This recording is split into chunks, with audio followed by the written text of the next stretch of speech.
So yesterday we talked about the compound interest formula. Now what we're going to talk about today is what's known as the compounded continuously formula. So the formula we're talking about today is known as compounded continuously.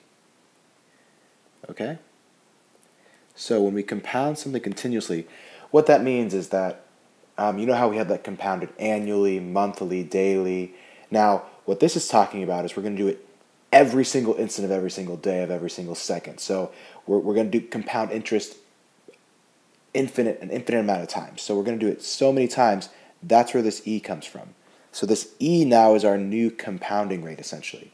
So our formula works very much like it did yesterday in the fact that A is our ending amount. Our P is our initial amount. Our R is our rate. Our T is our time. And then when I look here, I see this E here in that formula.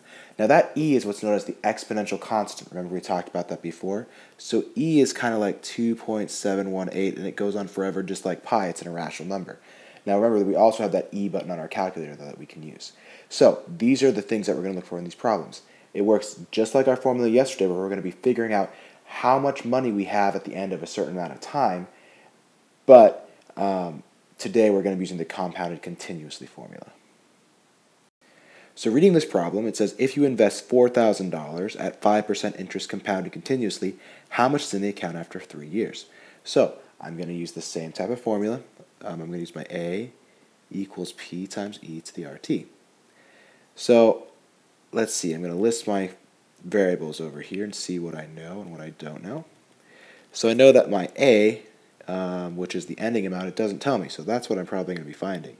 My P, which is my initial amount, it says if you invest $4,000. So I'm going to invest $4,000. I have my 5% interest rate. Remember that rate, we write an interest rate as 0.05. And then we want to know how much is in the account after 3 years. So my time is going to be 3. So using this formula then, I know that I can plug in my variables. So A equals 4,000 times E raised to the 0.05 times 3. And this then, when I enter in my calculator, should give me my answer. And when I enter that in my calculator, I get $4,647.34. And that right there is how much is going to be in my account after 3 years. Okay? So just like we were doing yesterday, except today, whenever we see these words, compounded continuously, that's how we know we're going to use this formula, because this is our compounded continuously formula. Okay? So this problem says if you borrow $1,000 from the bank at a 4.5 interest rate, compounded continuously over 5 years, how much interest will you pay? Now, this problem, what we're going to do is we're going to figure out how much interest is earned over those 5 years.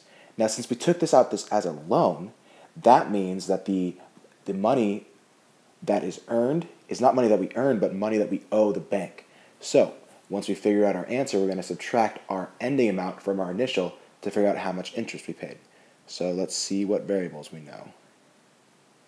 We know our formula is A equals P times E to the RT, or A equals PERT, and I want to figure out what all these are. Now again, I'm probably going to be figuring out my A because it doesn't really tell me anything about my problem or about how much I have at the end. You say you borrow $1,000. So that $1,000 is how much I had at the beginning. So I borrowed $1,000. My rate is 4.5. So now I can write that as a decimal as 0.045. And my time is over 5 years.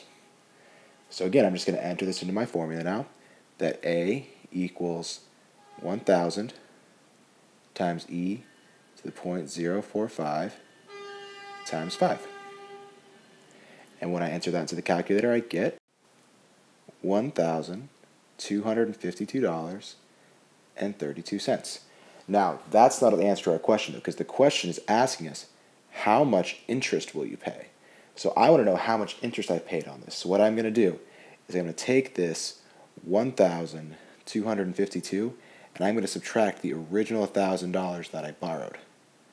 And when I do that, I see that I get $252.32. So that is the amount of interest that I will pay over those 5 years.